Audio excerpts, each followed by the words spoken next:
Cham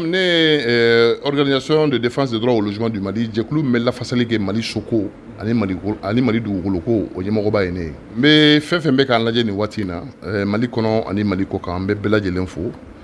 ka an ka transition ɲɛmɔgɔw k'u fo ka tasibila kɛ an ka sɔrɔdasi minnu binna jamana kɔnɔ k'u bɛɛ ka dugawu k'u ye ka dugawu k'u kɔmɔgɔw ye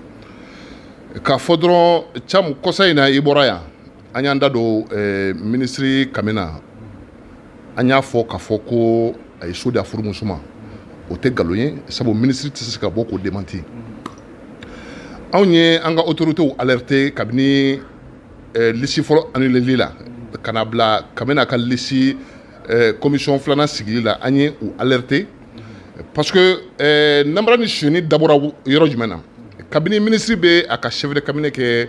commission ɲɛmɔgɔ ye i b'a dɔn k'a fɔ o ye partage de gâteau de ye.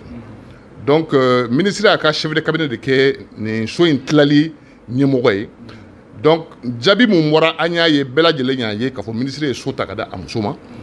a ye sɔrɔsiw kɔmɔgɔw sɔrɔsiw minnu binna a ya tile la olu kɔmɔgɔw so minnu dir'u ma i bɛ ka fɛ olu kɔmɔgɔw dɔ ka so minɛn'u la k'u di nin attribution in na donc ka na ye i ye ɲininkali min kɛ sisan n'o ye personne démunie ye effectivement sariya y'a fɔ sariya ko logement social ko n'a bɛ di c'est l'article 33 qui le dit ko ni logement social ko n'a bɛ di ko pourcentage dɔ ka taa o ka ta ka di Mali dɛsɛbagatɔw ma Mali fantanw ma Mali tɛgɛjɛw ma maa minnu tɛ se ka so jɔ u yɛrɛ a ka d'u ma fo falaki ministre ye nin o ka nin attribution namaralen n'an ye jateminɛ kɛ n'a tun kɛra tiɲɛ kɔnɔ k'a fɔ ko so dira tiɲɛ kɔnɔ a pourcentage bɛ taa à peu près 40 logements dont 25 F4 et 15 F3 donc n'i y'a jateminɛ F4 25 tun kan ka di Mali fantanw ma fo falaki a tɛ sara a 15 F3 o fana tun kan ka di Mali fantanw ma a tɛ sara mais ministre ka nin attribution in an y'a ye k'a fɔ bɛɛ ka bɔ u k'a lajɛ a ye liste min bila i tɛ démunie tɔgɔya la donc ministre ka bɔ a k'a fɔ malidenw ye malidenw y'an ci tuguni k'a ɲininka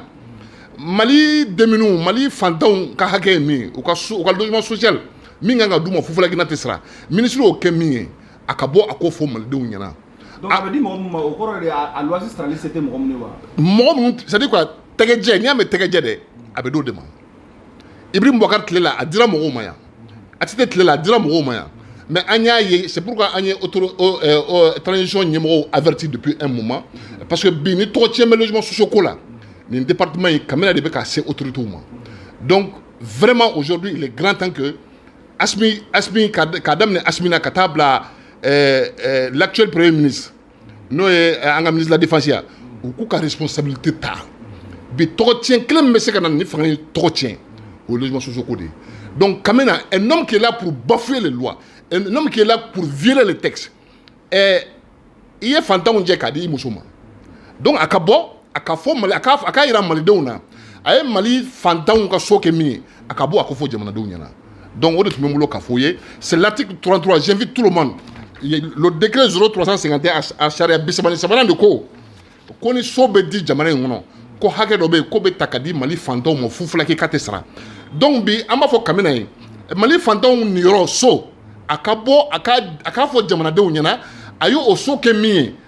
a ko da jamanadenw tulo k'a fɔ sɔrɔsiw ye k'a fɔ malidenw ɲɛna an ka nin ministre n'o ye Ibrahima Kamina ye k'a fɔ bɛɛ lajɛlen ye k'a fɔ k'a mana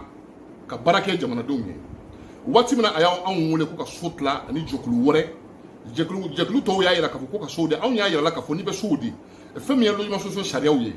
n'i ma ɲɛ k'i bɛ sow di i bɛ sariyaw bato mais tɔw y'a jira k'a fɔ hali ni sariya ma bato k'a ka sow di bi olu mɔgɔ kelenw de bɛ ka bɔ bɛɛ lajɛlen ɲɛ b'a la réseaux sociaux sanfɛ k'a ka démissionner donc anw tɛ nkalon da maa la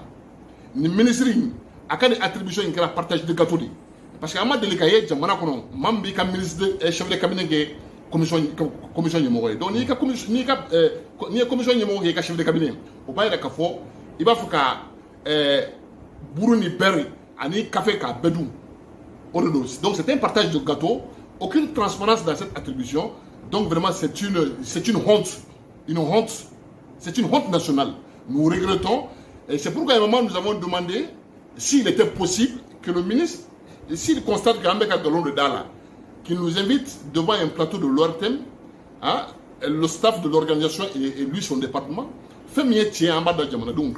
Bébé, galon, mais on a tien, mais on a